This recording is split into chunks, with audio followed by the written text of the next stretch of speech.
I wasn't expecting anyone to walk in. It was late, past midnight, and the hostel was eerily quiet. My roommate, Aryan, was out as usual, probably hanging with his football buddies or at some house party. He never really told me where he went, and honestly, I never asked. I liked the quiet when he wasn't around. It was the only time I felt like I could breathe without tiptoeing around his presence. He wasn't a bad guy, just effortlessly cool in a way that made me feel like I didn't quite belong in the same space as him. I had just finished showering, a towel lazily slung around my waist as I rummaged through my wardrobe for a pair of sweatpants. My damp hair clung to my forehead, droplets of water trailing down my bare chest. I should have been faster, should have thrown something on before taking my time, but I wasn't expecting anyone to. The door burst open. Bro, you won't believe what. Aryan stopped mid-sentence. I froze, my fingers clutching the first t-shirt I had grabbed, my mind blank. The air between us went heavy in an instant, thick with something neither of us could name. His eyes flickered, just for a second, down my torso. Just a second. But I noticed. The moment stretched longer than it should have. The silence between us louder than his initial outburst. He blinked, and suddenly he was moving, quick, jerky movements, stepping back, running a hand through his already messy hair. Shit, man. My bad. I should have knocked. I swallowed, forcing a chuckle as I pulled my t-shirt over my head, trying to act as if the moment hadn't just shifted something between us. Yeah, maybe next time. Yeah, he echoed, voice a little off, a little strained. Then he was gone, stepping back out of the room, the door clicking shut behind him. I let out a breath I didn't realize I was holding. It should have been nothing, just an awkward moment between two roommates. But then, why was my heart still racing? And why, when I closed my eyes, could I still feel the way he had looked at me? The next morning, things were supposed to go back to normal. Aryan would wake up late, barely make it to his first class, and I'd bury myself on my laptop, pretending the whole thing never happened. Except it didn't, because when I woke up, Aryan was already there, leaning against his bed, scrolling through his phone. He wasn't usually up this early, and when I sat up, rubbing the sleep from my eyes, his gaze flicked up to mine before darting away, like he had been waiting for me to wake up. Yo! His voice was casual, but the way he shoved his phone into his pocket a little too fast made it feel like he was forcing it. Morning, I mumbled, stretching. I expected him to leave, or at least move on like nothing had happened, but he just stayed there, watching me. Not obviously, just subtly enough that I could feel it. I cleared my throat. You're up early. Couldn't sleep, he admitted. He hesitated, then scratched the back of his neck. About last night. It's fine. I cut him off before he could finish. Because it was just an awkward moment, nothing more. Or, at least, that's what I kept telling myself. Aryan let out a small laugh, one that didn't quite reach his eyes. Right. Yeah. Just didn't mean to make things weird. It's not weird. I lied, pulling my blanket off and standing up, suddenly way too aware of how close we were in our tiny shared space. There was a beat of silence. Then, before I could react, Aryan's hand shot out, fingers wrapping around my wrist. It wasn't rough, just enough pressure to make me stop moving. I looked up, startled, and that's when I saw it. Something different in his expression. Something hesitant, uncertain, a shift I hadn't noticed before. Are we good? He asked. But it wasn't just about last night. I could hear it in his voice. It was about something else, something neither of us had acknowledged yet. The tension crackled between us, thick and unspoken. I swallowed, nodded. Yeah, we're good. For a second, I thought he was going to say something else. His grip tightened slightly before he let go, stepping back like he needed to put space between us. He let out a breathy chuckle, running a hand through his hair. Cool. Just wanted to make sure. Then he turned, grabbed his bag, and left for class, leaving me standing there, heart pounding, trying to figure out why a single touch had set my entire body on edge. If I thought things would go back to normal after that morning, I was wrong. Something had shifted between Aryan and me. Subtle, but noticeable. Before, we had been the kind of roommates who coexisted. We shared a space, occasionally exchanged small talk, and mostly did our own thing. He had his world, football, parties, a whole crowd of people who gravitated toward him without effort. And I had mine, studying quiet nights, headphones in to drown out the noise of everything I didn't belong to. But now he lingered. At first, it was small things. Sitting on his bed, scrolling through his phone while I studied instead of leaving the room. Asking about my classes when he had never cared before. Offering me half of his late-night snacks when he came back from wherever he went, his voice too casual, like he was testing something. Then came the glances. Quick, fleeting, but I caught them. The way his gaze would flick toward me when he thought I wasn't looking. The way his body would tense slightly whenever I got too close, like he was aware of me in a way he hadn't been before. And the touches.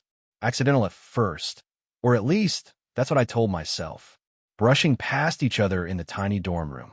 Our hands colliding when I reached for something at the same time as him. His knee bumping against mine under the desk when we both sat down to eat. None of it should have meant anything. But every time, my skin burned where he touched me. One night, the tension cracked just a little. I was up late, typing away on my laptop, my back aching from sitting in the same position for too long. Aryan was lying on his bed, tossing a small rubber ball into the air and catching it over and over. "You should take a break," he said. "I'm almost done. You've been saying that for 2 hours." I sighed, rubbing my eyes. "I have a deadline." Aryan rolled onto his side, propping himself up on his elbow. "Dude, you work too hard. You need to chill sometimes." I scoffed. Not all of us get by on charm and last-minute cramming. His lips curved into a smirk. "I'm offended. I put in effort." "Uh-huh." There was a pause. Then, casually, he said, we should hang out sometime. Like outside of this room." I blinked. "We see each other all the time." "Yeah, but that's just because we're stuck together. I mean, like, actually hang out." I hesitated. This was new. "Why?" I asked, my voice quieter than I intended. Aryan shrugged, but there was something guarded in his expression. "I don't know. Just feel like we should." I didn't say yes, but I didn't say no either. And somehow that was enough. It started with small things. Grabbing dinner together when we were both too lazy to cook. Walking back to the hostel at the same time, our steps falling into an easy rhythm. Hanging out in the room, talking late into the night about things we never used to. One night, after Aryan came back from practice, he collapsed onto his bed with a groan. "I swear, Coach is trying to kill us." I looked up from my book. "You say that every week." This time, I mean it. He rolled onto his stomach, face buried in his pillow. Then muffled, he said, "Massage my shoulders." I snorted. "What?" He turned his head, just enough to peek at me. "Come on, bro. My muscles are dead." I hesitated. This felt dangerous. But he was waiting, watching. So I moved, sitting on the edge of his bed. My fingers hovered over his shoulders before I finally pressed down, kneading gently. Aryan let out a sound that made my stomach flip. "Damn, didn't know you had it in you." "Shut up," I muttered, but my hands kept moving. His skin was warm under my touch. Solid. I swallowed hard, forcing myself to focus on the task. But then Aryan sighed, his body relaxing under my hands, and something in me clenched. This was dangerous, and I was starting to realize I liked the danger. I should have known things couldn't stay simple forever. The tension between Aryan and me had been building for weeks, simmering beneath the surface. It was in the way he looked at me when he thought I wasn't paying attention, the way we sat closer than necessary, the way my heart raced every time he touched me, even in the smallest ways. But I was a fool to think that tension could exist without eventually snapping. It happened on a Friday night.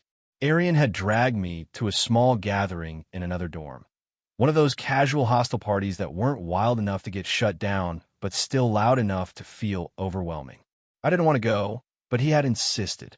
"Come on, live a little," he had said, nudging me with that easy grin of his. And maybe that was the problem. I wanted to live a little. With him, the party was exactly what I expected.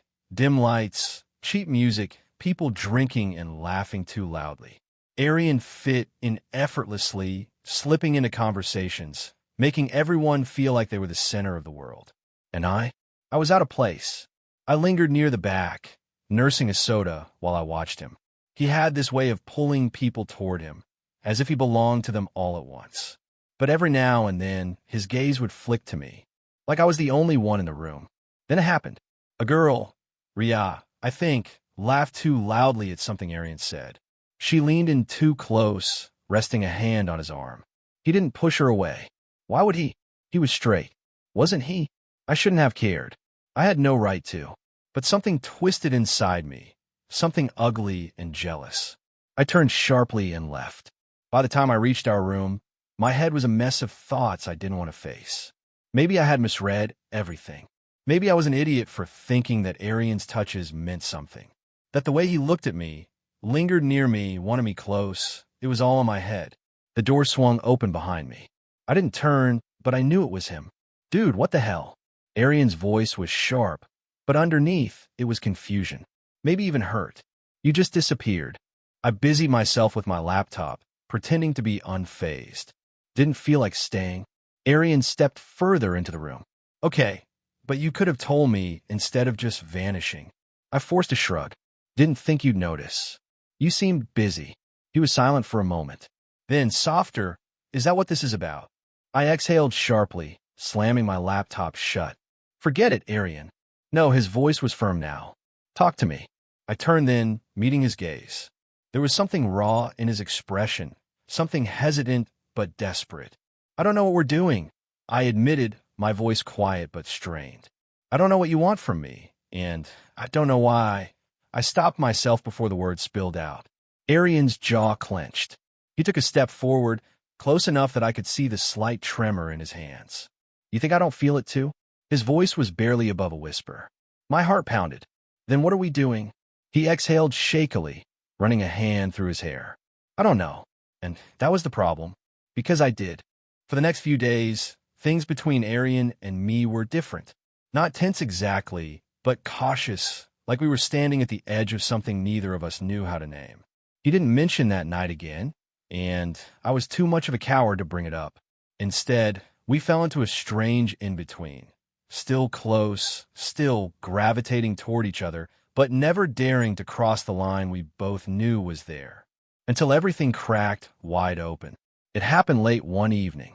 The hostel was quiet, most of the students either asleep or out. Aryan and I were both on our beds, pretending to focus on our assignments, but the air was thick with words left unsaid. Then he sighed and shut his laptop. I can't do this. I looked up confused. Do what?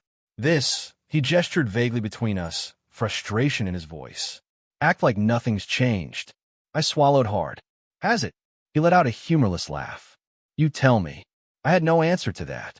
Aryan stood abruptly, running a hand through his hair. You've been avoiding me. I haven't.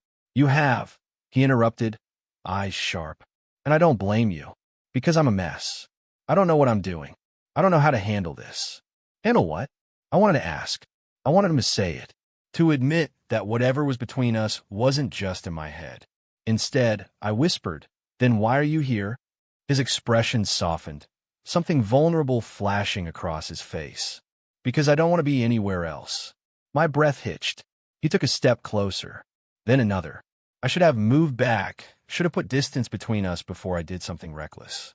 But I couldn't. He was so close now. I could see the way his chest rose and fell, the way his fingers clenched at his sides like he was holding himself back. I hate this, he admitted, voice raw. I hate not knowing what's happening to me. Something in me broke at the way he said it, like he was lost, like he was fighting something he didn't understand. I hesitated, then whispered, You don't have to know everything right now. Aryan's gaze locked onto mine, searching, conflicted. Then tell me what you want. My pulse thundered. You already know. For a moment, neither of us moved. Then he did. His hand lifted, slow, hesitant. His fingers brushed against mine, a fleeting touch that sent a shiver down my spine. I could feel the war inside him, see in the way he clenched his jaw, in a way his breathing turned uneven. But he didn't pull away, and neither did I, because for the first time, there were no more questions, no more pretending, just us, and the truth we had been running from. Aryan didn't kiss me that night. He could have. I wanted him to. But instead, he let his fingers linger against mine for a long, breathless moment before he whispered, I need time. And I understood. Loving someone, especially when it feels like uncharted territory, is terrifying. He needed to figure out what this meant for him, and I wouldn't rush him. But something shifted between us after that. There were no more denials, no more pretending that nothing had changed. The tension that had once been heavy with uncertainty turned into something quieter, warmer, like a slow-burning fire that neither of us wanted to put out. The days passed, and Aryan started to let himself be closer. His touches lingered longer, his gaze softened when he looked at me. We still weren't labeling whatever this was, but we didn't have to. One night, we sat on the rooftop, the city lights stretching far beyond us. Aryan was unusually quiet, his knee brushing against mine. Finally, he spoke. I told myself I wasn't supposed to feel this way. He exhaled slowly, shaking his head. But when I saw you pulling away, I realized something. I turned to him, heart pounding. What? He met my gaze, steady and sure. That I don't want to live in a world where I don't get to have you in it. I swallowed hard. Aryan, I'm still figuring things out, he admitted. But I know one thing for sure. I want you. However this works, however long it takes. I want you. I couldn't stop the smile that spread across my lips. Then I'm not going anywhere, I whispered. And this time, when he reached for my hand, he didn't let go.